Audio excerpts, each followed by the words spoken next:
Hello and welcome. My name is Meepless, she, they, and this is Literally Graphic. And today we are continuing the oddness of this week's schedule and take a quick look at On Loving Women by Diane Obomsawin, a book I sort of forgot was originally written in French, so it's translated, but also indie. So here we are. Content notes for nudity, sex, and one Blue is the Warmest Color style short story featuring underage age gap fling with cheating. Obomsawin's Goodreads biography is as follows. Born in Montreal in 1959, Diane Obomsawin spent the first 20 years of her life in France.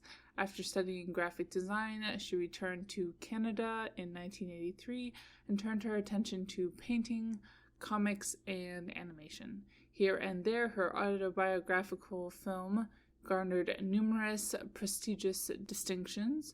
She has published a number of comics in French and one previous book with Drawn and Quarterly, Casper, 2009, end quote. She has also done a number of short animated films, including one inspired by this book entitled I Like Girls, that you can watch on the National Film Board website, even if you live outside of Canada. What kinds of keywords came to mind?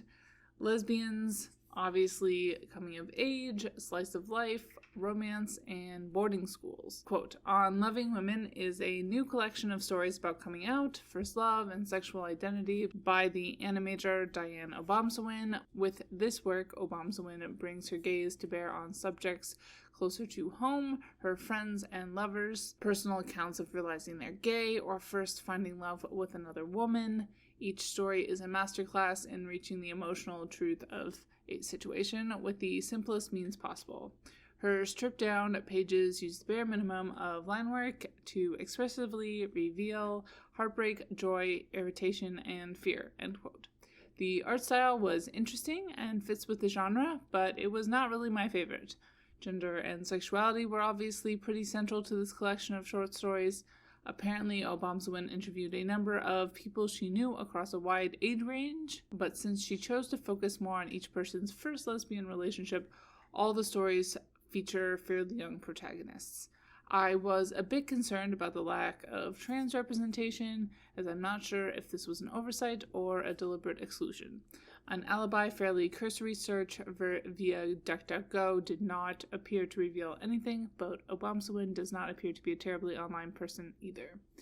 Similarly, racial diversity seemed to be largely ignored, but living in a still pretty segregated society, it's not hard to believe that since Obomsawin was drawing from her personal contacts, there could just not be much diversity to draw on.